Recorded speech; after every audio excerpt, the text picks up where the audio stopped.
ambiente sin riesgos es una utopía, pero no hacer los esfuerzos requeridos para evitarlos sería una gran irresponsabilidad. Por eso, cada semana contribuiremos contigo para que puedas alcanzar el pleno desarrollo de tus potencialidades, el logro de tus metas más preciadas, la oportunidad de disfrutar una vida saludable y la seguridad a los que tienes derecho. Contribuiremos proactivamente con el desarrollo sostenible que mereces. Es mejor prevenir.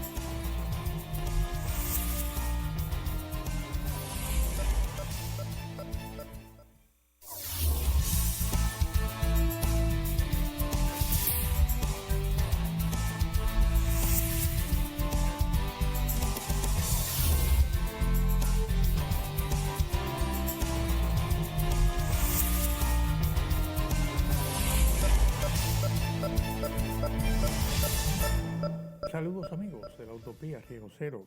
Un grato placer tenerlos a ustedes con nosotros esta mañana para seguir pasando revista a esos temas que de una u otra manera son importantes porque nos van a ayudar a seguir construyendo el desarrollo sostenible por el que venimos luchando permanentemente en este territorio, igual que muchos otros territorios del mundo.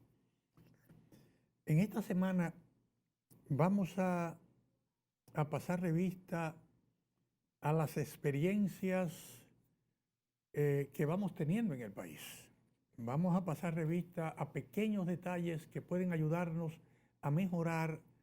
los esfuerzos que hacemos cada uno de nosotros, muchas instituciones, muchas empresas, en búsqueda de ese bienestar que todos anhelamos. En primer momento vamos a conversar del simulacro recién celebrado en el país. Logros, avances, tareas pendientes sobre una tarea importante que hay que seguir haciendo en el país. También conversaremos acerca de los planteamientos o de las inquietudes manifestadas por el ministro de Educación acerca, decía el titular del periódico, algo hay que hacer, algo tengo que hacer, algo tengo que construir o que lograr para poder resolver los pequeños detalles que están afectando las instalaciones deportivas del Ministerio de Educación. Refiriéndose obviamente que antes había un departamento de ingeniería y de construcciones escolares en el ministerio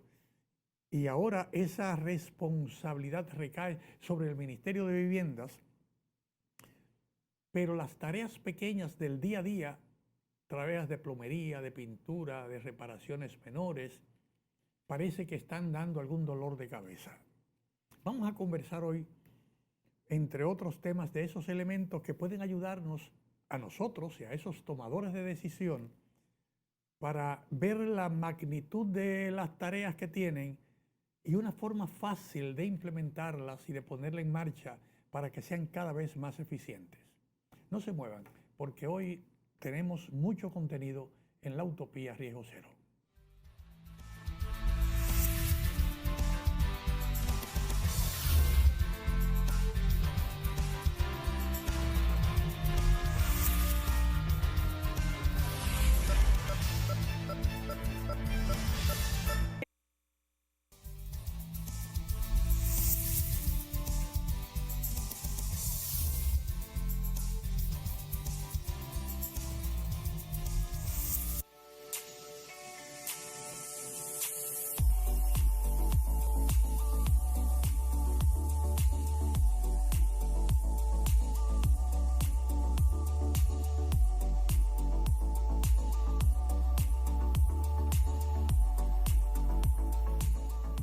Saludos amigos, bienvenidos de nuevo a esta entrega de la Utopía Riesgo Cero. Con ustedes analizando el escenario del simulacro realizado en esta semana. Simulacro dirigido por el COE Nacional y con la participación de múltiples instituciones, más de 2 millones de personas reporta el COE participando, junto con múltiples instituciones, y obviamente con el apoyo y la orientación y el mandato del gobierno de la República Dominicana. Queremos nosotros desde la Utopía contribuir al entendimiento de todos nosotros, los que vivimos en este país, más de 11 millones de dominicanos y más de 2 o 3 millones de personas adicionales que cohabitan con nosotros, sobre la conveniencia de hacer los simulacros, de hacer simulacros ante los diferentes eventos de los que pueden afectarnos. Simulacros a riesgo sísmico, simulacros a inundaciones, simulacros ante eventos hidrometeorológicos, o sea, huracanes, tormentas, etcétera, simulacros de accidente de tránsito, simulacros ante explosiones, simulacros ante la rotura de un sistema de agua que puede afectar una población, simulacros ante una epidemia. O sea, cada evento, sea natural o sea ocasionado por el hombre, que puede poner en peligro la vida o la seguridad o el bienestar o el progreso de nuestro país o de cualquiera de nuestras comunidades, es un evento que amerita ser estudiado. Los organismos técnicos competentes han hecho muchos avances en esa dirección y que nosotros, la población, tenemos que darle seguimiento, conocer nuestra vulnerabilidad a esos eventos. Por ejemplo, si es un tsunami y yo vivo en La Vega, oye, yo no tengo en La Vega que preocuparme por un tsunami, porque para ser afectado por un tsunami tienen que suceder 2 eventos simultáneos, digámoslo así. Hay que vivir en la costa, cerca del mar o cerca de un río, expuesto a una altura por debajo de la media que se plantean las olas que pueden presentarse en ese tsunami, que ya conocemos toda la situación del itinerario del país, y debe haber ocurrido un terremoto. O sea, para hacer un tsunami tiene que presentarse un terremoto, porque el terremoto es el que genera, si se presenta en la zona del mar, cerca de la costa y a una profundidad determinada, genera ese desplazamiento violento de olas que en minutos alcanzan la costa y generan destrucción y afectación. Hay muchos ejemplos en el mundo que se pueden seguir por esta vía, por televisión, por YouTube, mediante revisiones de los medios, de cómo puede ser. O sea, hay que darse esa situación. Entonces, si yo vivo en esa situación de vulnerabilidad a un tsunami, entonces debo hacer un plan de contingencia en mi comunidad o en mi empresa o en mi escuela para definir cómo voy a actuar cuando pase un tsunami. Ese plan de contingencia tiene que identificar la amenaza, en este caso las olas del mar o la subida del arroyo o del río que desemboca en el mar, tiene que identificar la vulnerabilidad que tenemos nosotros los que estamos viviendo en las condiciones de incidencia de ese fenómeno, de ese evento que puede generar, digamos, afectación, destrucción, muertes, heridos, etcétera. Y ante ese escenario, ese plan de contingencia que tiene que concebir, tiene que enseñar a la población qué tiene que hacer ante cada uno de esos eventos. El tiempo que tiene de alerta para poder desplazarse, a qué lugar seguro tiene que desplazarse, un lugar que debe estar a varios kilómetros de la costa, si es un terreno llano. Si usted está en Punta Cana, que no hay montaña cerca, tiene que desplazarse probablemente 10 o 15 kilómetros tierra adentro para que se disipe el efecto de las olas, que si las olas entran afectan los primeros pisos de instalaciones que estén ahí, pero no llegan más allá, no llegan a la ciudad de Higüey, por ejemplo. Se disipan. Hay que tener eso en cada caso estudiado. Tiene que haber, además de eso, un entrenamiento de esa ruta de evacuación, en qué vamos a salir, cómo vamos a salir. Si pasa ese tsunami y estamos en el aeropuerto Las Américas y la ola es una ola que va a subir 20 pies, 6 metros, se sabe que va a entrar al aeropuerto, va a entrar al megapuerto Caucedo, va a afectar toda la comunidad de La Caleta. Entonces hay que saber cada uno desde el aeropuerto, desde el megapuerto, desde la institución, el IDAC que está ahí, o desde las instalaciones que están en la zona costera de Boca Chica y de todo ese sector, cómo vamos a evacuar, si da tiempo de evacuar, o a qué nivel, en qué edificio que sea sismo resistente, que sabemos que no se lo llevó el terremoto previo y que podemos usar ese edificio para en un tercer, un cuarto nivel, un techo, para evitar ser arrastrado por las olas. Considerar que los contenedores que el mar puede llevar tierra adentro, porque cuando la ola entre en Punta Caucedo puede afectar esos contenedores o los aviones y los va a arrastrar hacia el farallón, digamos, de San Isidro, y esos contenedores cuando vengan de vuelta con el agua de la ola van a ser quizás más destrozo que las olas mismas. Entonces hay todos esos elementos que son amenazas, tienen que ser considerados, y la población que está ahí tiene que tener conocimiento de esos eventos. Tiene que conocer ese plan de contingencia. Tiene que saber cuáles son, qué cosas se puede hacer y cuáles no. O sea,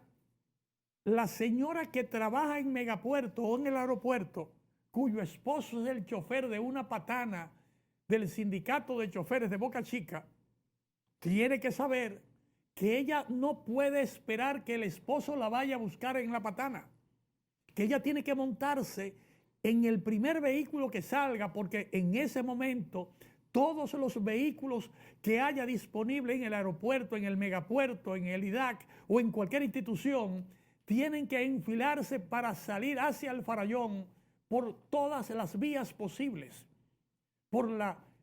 vía de Samaná, por las carreteras de La Caleta que suben hasta el farallón, por las de Boca Chica o por la marginal, las que suben hacia el hipódromo, porque toda la zona baja puede ser afectada o por el agua, por las olas o por los eventos que afecten creando destrucción. Entonces hay que saber eso y saber que si el esposo que maneja un camión del sindicato de camiones del muelle o de Boca Chica entra a buscar a la esposa, va a bloquear la carretera de entrada, la carretera de salida, e inmediatamente no se entiende que todo el mundo tiene que dar hacia afuera. Solamente el tránsito tiene que impedirse entrar al aeropuerto, al megapuerto, y hay que coger todos los vehículos que estén en esos lugares en dirección al norte, alejándose lo más posible o llevando a todo el que esté en esas localidades lo más lejos posible de la costa o del efecto de las olas. Pero eso pasa en cualquier evento, ante cualquier situación, sea en la costa, sea en un terremoto en la ciudad, que tenemos que saber que si el terremoto pasa en la ciudad, lo primero que pasa en el terremoto es que todos los postes de luz se caen. Y no se caen porque están mal puestos, es que son estructuras individuales conectadas por un cable que cuando el terremoto mueve los postes en sentido contrario opuesto, el cable tira del otro poste y eso genera caídas de los postes, y esos postes, si están electrificados, generan chispas que pueden generar incendios o quedan como un peligro para la población si la población caminara por esos lugares. Ante ese escenario, que son temas que tienen que verse en la discusión del tema de los terremotos, vamos a conversar en el segmento siguiente por qué es importante que cada uno de nosotros, sea donde vive o sea donde trabaja, tenga la información de esos planes de contingencia y practique los simulacros y por qué y cómo debemos hacerlo. No se vayan, queridos amigos, porque en breve continuamos con más en esta entrega de la Utopía Riesgo Cero.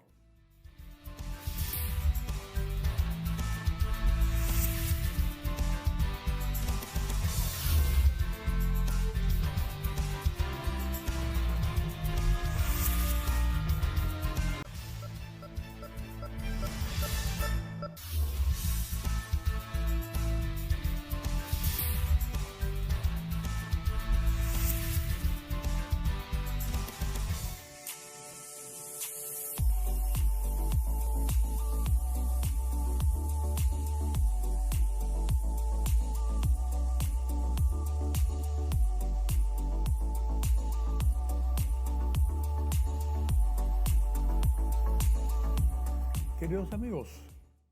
de nuevo con ustedes acá en la Utopía, revisando por qué debemos conocer los eventos que nos pueden afectar y el plan de contingencia que tenemos en nuestra institución, en nuestra casa, en nuestro barrio o en nuestra ciudad. O sea, el plan de contingencia no puede ser algo que está en la cabeza de alguien. Tiene que ser un documento escrito donde se pone en evidencia cuáles son las amenazas que pueden afectarnos, que todos podemos verlas, estudiarlas, que dice cuáles son las vulnerabilidades que tenemos, que nosotros podemos, además de conocerla, podemos trabajar con tiempo tratando de reducir esas vulnerabilidades, y además que debe enseñarnos, debe fortalecer nuestras capacidades para no ser la víctima de ese evento cuando ocurra. O sea, si ya poniendo el tema de la zona del aeropuerto y el megapuerto y la planta de gas que tenemos al lado del megapuerto y los camiones que se mueven ahí y los taxistas y el área de reparación o parqueo de aviones que hay, los miles de pasajeros que se están moviendo, o sea, todo el mundo tiene que conocer el plan, porque eso va a facilitar que la evacuación de la zona ante el riesgo sea más fácil, o sea, más efectiva. Hacer el simulacro, conocido el plan y conocido el rol que nos toca a cada uno de manera particular, nos va a ayudar a ser más eficientes. Por ejemplo,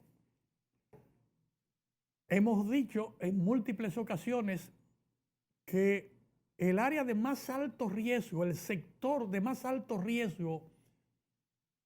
en nuestro país, o uno de los sectores de más altos riesgos, es el sector de educación. Por este sentido, o sea, nosotros tenemos más de 3 millones de personas,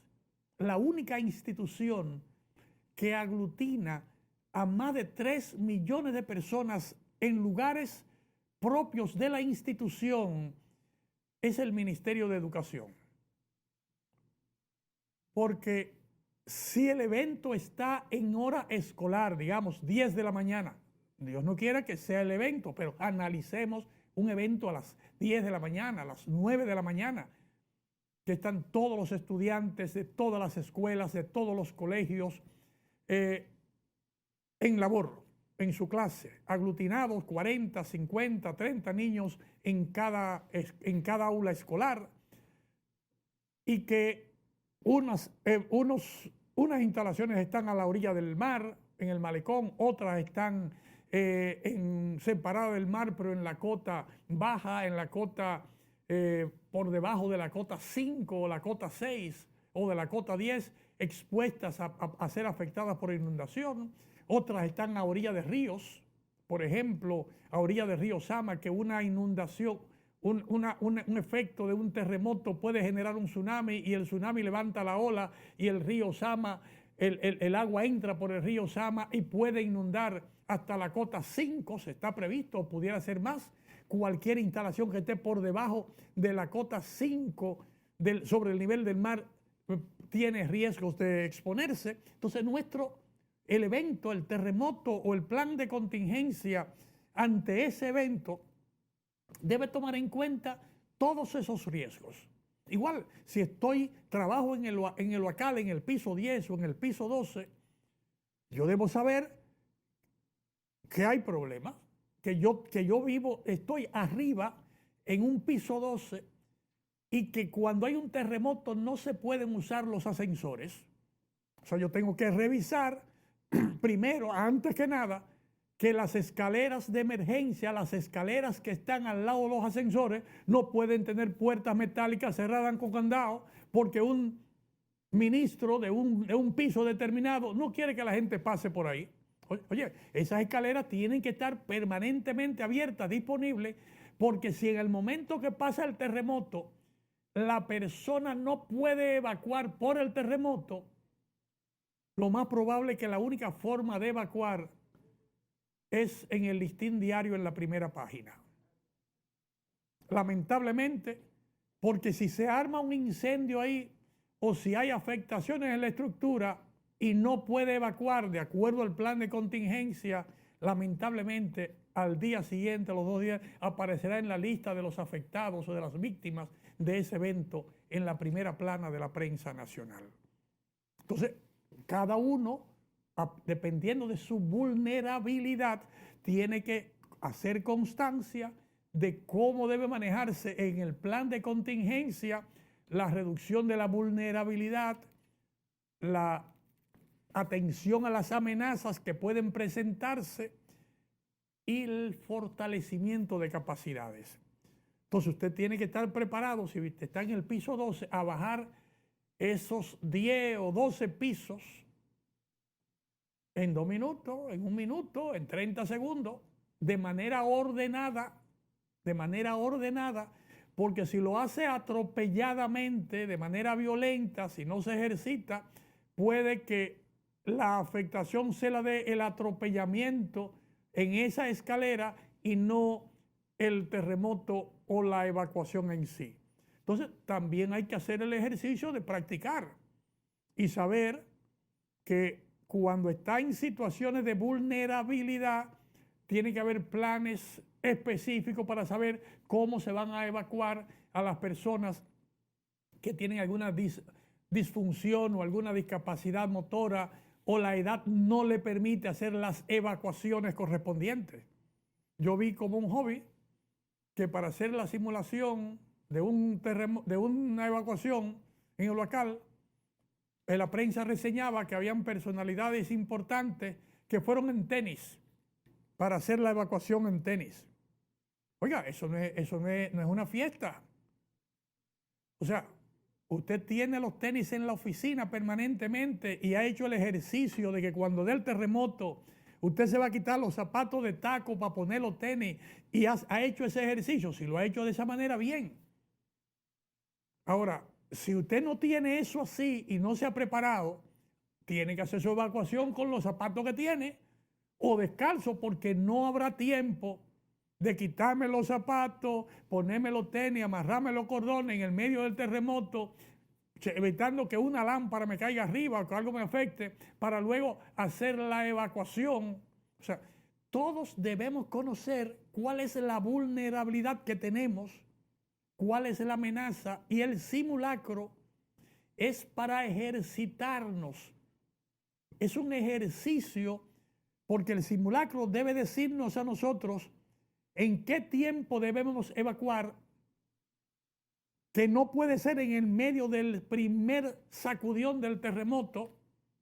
porque sería peligroso en ese momento, que tiene que ser inmediatamente, pasa eso antes de que ocurra la segunda réplica, la primera réplica. ¿Por dónde vamos a evacuar? ¿En qué tiempo tenemos que evacuar? ¿Y hacia qué lugar seguro debemos evacuar? O sea,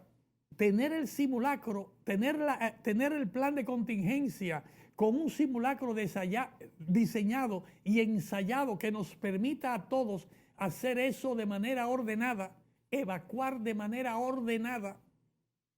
nos va a permitir salir con éxito de un evento desastroso como el que estamos previendo. A todos nos llega la imagen ahora de la grave situación que vivieron las miles de personas que estaban en las Torres Gemelas aquel 11 de septiembre fatídico, donde fueron por medio del terrorismo afectadas y se generó un incendio terrible, donde hubo gente que porque tenía el entrenamiento pudo hacer la evacuación y salvar su vida. Pero hubo gente porque no había la contingencia o no estaban las previsiones, que lamentablemente quedó atrapada en el incendio generado o en sitios que se bloquearon y desgraciadamente forman parte de las listas con miles de personas de fallecidos o desaparecidos en tan fatídica ocasión. Hacemos la observación porque es necesario que cada uno de los que participó en el terremoto, en el simulacro de terremoto, revise si tenía en la mano el plan de contingencia, si estudió ese plan de contingencia, si había un equipo coordinador para hacer el simulacro que entrenó a los participantes para hacer el simulacro, y si había otro equipo para evaluar si el desempeño de cada uno de nosotros fue acorde a lo que el simulacro decía. Si el simulacro decía que en los primeros 30 segundos había que ponerse en tal lugar, si hicimos eso. Si decía que en el minuto siguiente teníamos que evacuar hacia el sitio seguro, también verificar si lo hicimos a tiempo, si tomamos más tiempo, si no lo conocíamos, porque a fin de cuentas el simulacro es un examen que debe definirnos a nosotros si estamos debidamente preparados con la ejecución del plan de contingencia puesto en marcha. Y si lo estamos, que sigamos mejorando nuestro desempeño cada vez más, que podamos reducir la vulnerabilidad. Y si no lo estamos, si no apareció el plan de contingencia, óigame, tráigame el plan de contingencia. Eso hay que conocerlo, eso hay que estudiarlo. Tienen que saberlo los profesores, los guías, los maestros, los estudiantes, los obreros, los choferes. Todo el mundo tiene que saber los planes, sea en el edificio, sea en la ciudad, sea en el barrio. Y además de eso, tenemos que ejercitarlo con 1 o 2 simulacros. No es que sea un simulacro del país entero. Bien, si podemos hacerlo en miles de lugares del país al mismo tiempo, pero antes del país entero tenemos que garantizar que en cada lugar, en cada edificio, en cada escuela, en cada sector, en cada ciudad, el simulacro funciona ante los eventos determinados, y tenemos que crear un mecanismo de evaluar que eso está funcionando adecuadamente. Dejamos esa inquietud en ustedes. Es un tema sobre el que seguiremos trabajando, viendo cómo se logró ese proceso de documentación, de desempeño, porque es importante que eso se siga haciendo y que cada vez que se haga, las lecciones aprendidas nos permitan mejorar para evitar que cuando ocurra de verdad tengamos víctimas fatales que lamentar. No se vayan, que tenemos más, mucho más en esta entrega de la Utopía Riesgo Cero. Con ustedes en breve.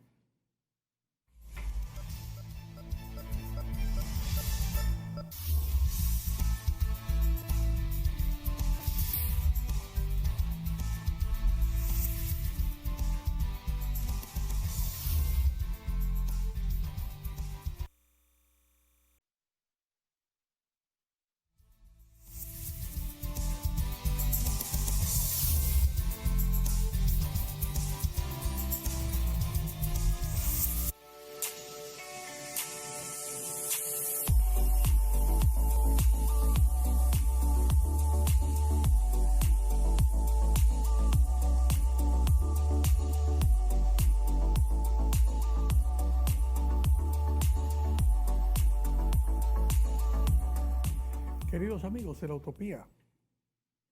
luego de dedicar un tiempo para conversar y tratar de orientar a todos y cada uno de nosotros y a las mismas autoridades sobre el tema de la importante labor de hacer los planes de contingencia ante los diferentes eventos, de trabajar reduciendo la vulnerabilidad, de fortalecer las capacidades de cada una de las comunidades y de las personas que cohabitan en un sector o en el seno de una institución o empresa como un elemento importante para reducir el riesgo de la ocurrencia de desastres. Queremos ahora tomar un tiempo para analizar un elemento que parece que nos está ocasionando algún tipo de ruido o malestar en múltiples lugares del país, sobre todo en el sector de educación. Y queremos entender dónde está el meollo del asunto, qué es lo que está pasando, porque vimos en esta semana una declaración del ministro de Educación, donde se preguntaba, decía que algo había que hacer para poder atender los pequeños detalles de las edificaciones del Ministerio de Educación o del servicio, para garantizar la calidad del servicio. Porque obviamente hay grandes esfuerzos, planes, cerebros trabajando, digamos, en el grueso, o sea, todas las edificaciones que tienen cuantiosos recursos dedicados a los presupuestos. Entonces, todas las empresas o ingenieros o comunidades le prestan atención al trabajo de la construcción de edificaciones para educación. Es una actividad productiva importante y es bueno que se haga. Es bueno que eso se haga en todas las localidades, siempre tomando en cuenta que las condiciones del lugar no sean condiciones de riesgos para que la escuela no corra el riesgo de desplomarse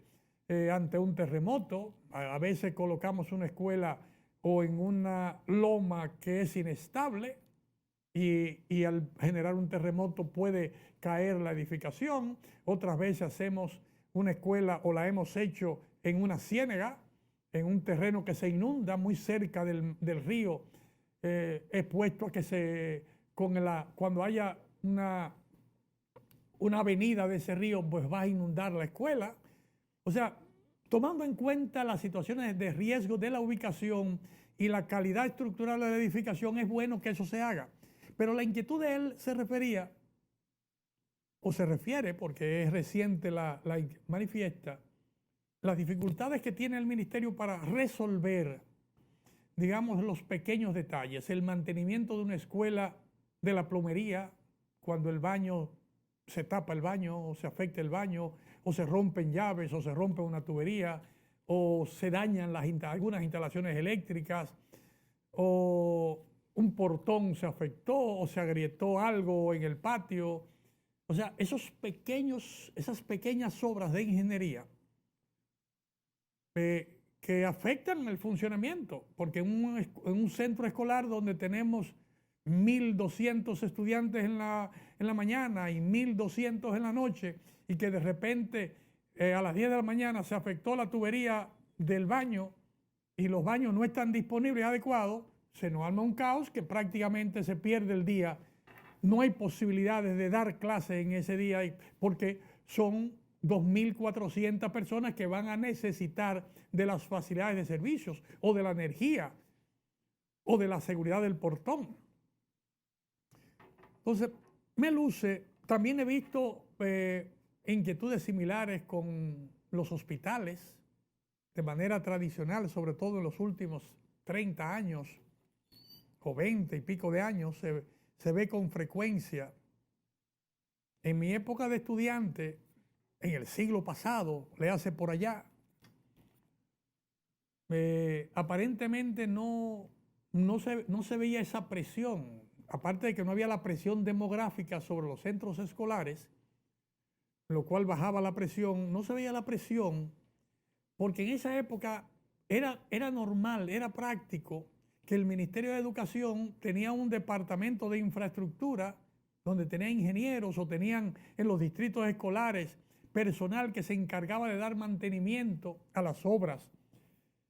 con regularidad, y eso se puede prever. Usted puede hacer, el mantenimiento se hace con un tiempo, no hay que esperar todos los años antes de comenzar el año escolar. En ese periodo de vacaciones hay que hacer un mantenimiento completo de todo. revisión de las instalaciones eléctricas, revisión de las instalaciones sanitarias, revisión de los sistemas de drenaje que hay en el centro escolar, limpieza de sus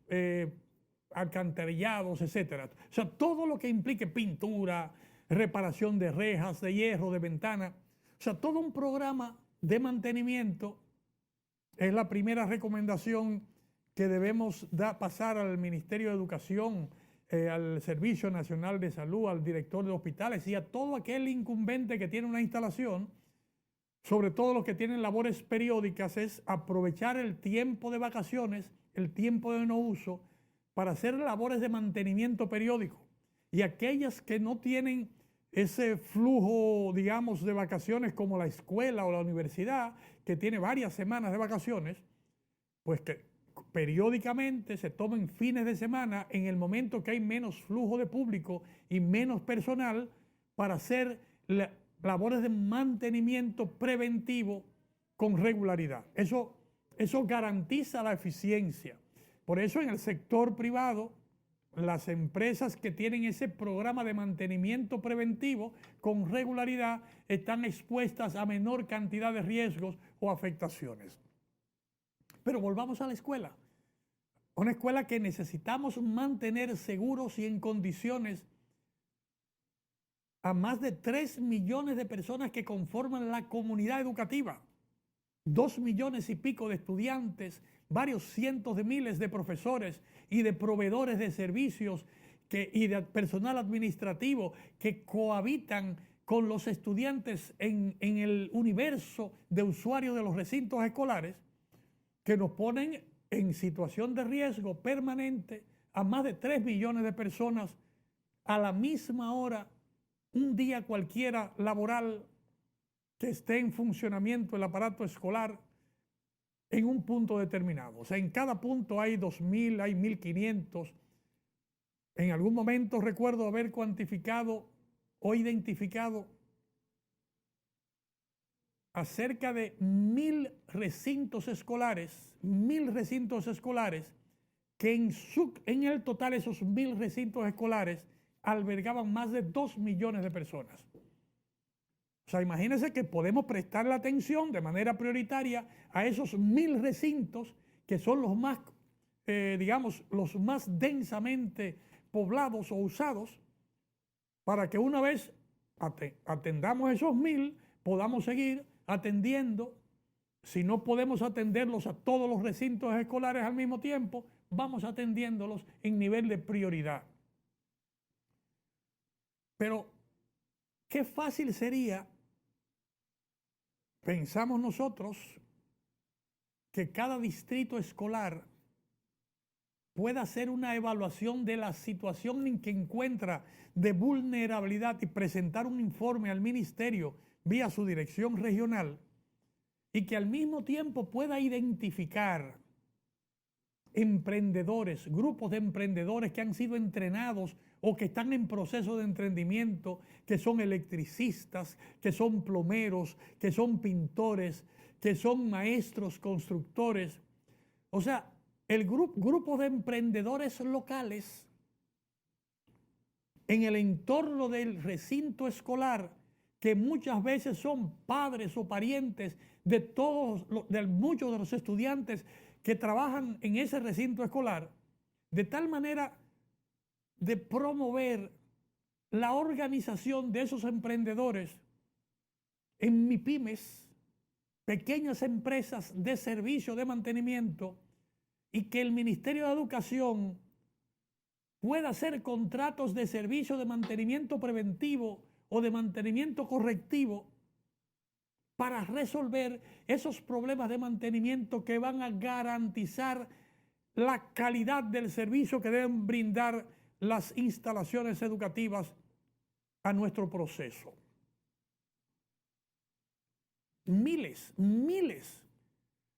Son miles de empresas de emprendedores que van a encontrar un trabajo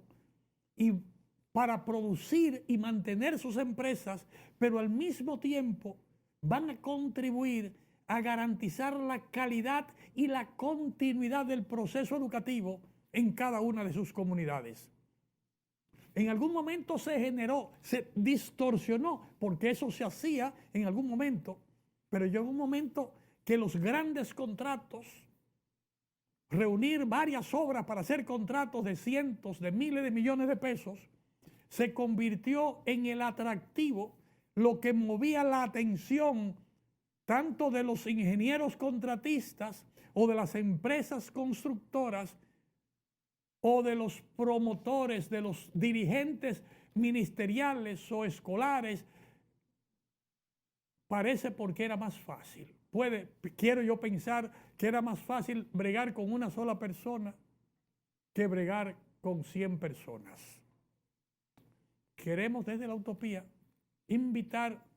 a los líderes del Magisterio Nacional, desde los distritos escolares, direcciones generales hasta el ministro, a revisar ese concepto de contratar mejor un solo gran contratista, porque es mejor con uno,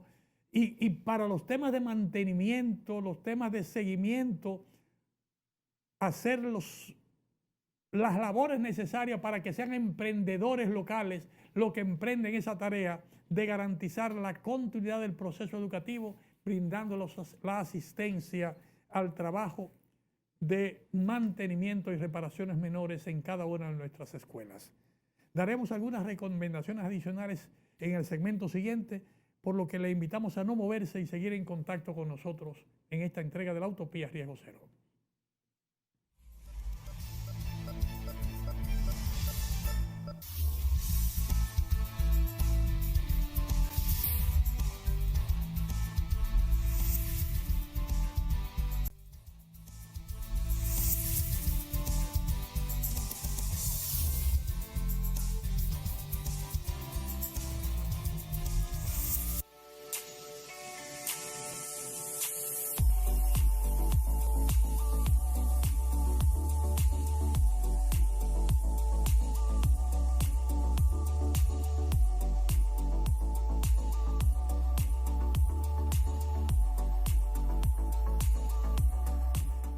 Saludos amigos, analizando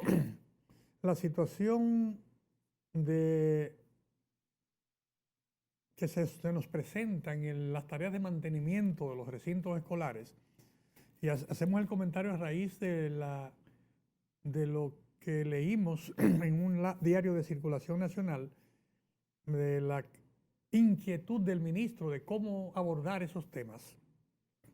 Queremos insistir en la importancia de promover esos grupos de emprendedores. El país ha habido estudios que ponen de manifiesto la importancia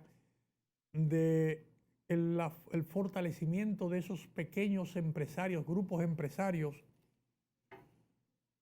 porque de esa manera la riqueza, el beneficio del trabajo impacta directamente en las mismas comunidades, y ese impacto genera desarrollo y sostenibilidad, le quita presión al gobierno, le quita presión a la misma sociedad, porque si vivimos en un medio donde todo el mundo progresa y va bien, el asunto es exitoso. Entonces, si logramos tener esos emprendedores en la misma comunidad donde están los estudiantes y esas labores técnicas necesarias para dar el mantenimiento en todo, refrigeración, técnicos de obra, pintura, electricidad, todo lo que sea necesario, plomería, todo lo que sea necesario, que puede ser porque sean especialistas individuales o que apoyemos el desarrollo de empresas de mantenimiento constituidas como MIPYMES, que se registran y que para calificar en el desarrollo de esas empresas tengan que estar registradas como MIPYMES, y eso formalizamos el sector, contribuimos a reducir, digamos, el trabajo informal. Son miles de MIPYMES que tendríamos trabajando, apoyándonos a garantizar la continuidad del proceso educativo. Empresas que estarían permanentemente disponibles para atender las urgencias de cada recinto escolar, porque son gente de la misma comunidad que aunque tengan otro compromiso de trabajo, porque una vez constituidas van a poder servir en mantenimientos en urbanizaciones, en edificaciones, en cualquier lugar del sector. Pero siendo una prioridad el mantenimiento de la comunidad educativa, podremos verificar que apoyen esa prioridad, o una prioridad la atención de los recintos de salud, prioridad número 2, digamos, atender los centros de salud. Solamente con esos dos ministerios apoyando, coordinando, que a mi nivel local tengamos esas MIPYMES desarrolladas, ya entrenadas, que hay muchos centros MIPYMES en el país. Y pongo un ejemplo del centro MIPYMES Loyola y los aportes que hace en la formación técnico-profesional de una cantidad enorme. En los últimos años, más de casi 20,000 técnicos formados en una localidad como San Cristóbal. Imagínense todo lo que podemos hacer sumando los esfuerzos de los centros MIPYMES, los esfuerzos de Infotep y de otras instituciones que puedan colaborar. Nos pueden permitir no tan solo organizar técnicamente los profesionales que van a hacer esa labor de mantenimiento, sino también la organización de ellos como empresas para que puedan aplicar a esos programas de mantenimiento que debe hacer, ante todo de manera preventiva, tanto el Ministerio de Educación como el Ministerio de Salud, pero también de manera correctiva cuando así el caso lo amerite.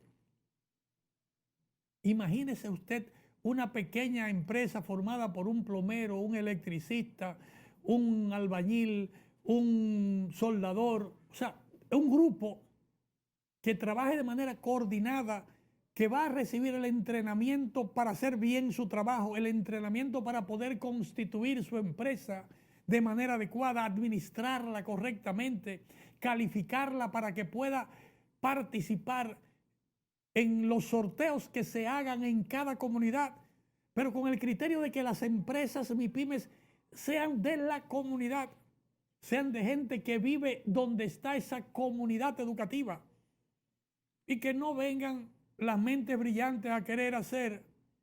empresas que entonces hay que aglutinarlas y hay que, para hacerlas rentables, hay que prepararle un paquete de 50 escuelas, porque de esa manera es más fácil negociar con uno que tener gente en la misma comunidad. Los expertos tendrán que determinar o ver, o sea, qué hace rentable esa, que pueda tener contratos de hasta 5 millones de pesos, hasta 10 millones, hasta 2 millones, no sé, que los expertos recomienden para garantizar que el atractivo sea para MIPYMES de la comunidad. De que usted no califica. Si yo soy de la comunidad A, yo no califico para aplicar al mantenimiento en la comunidad B,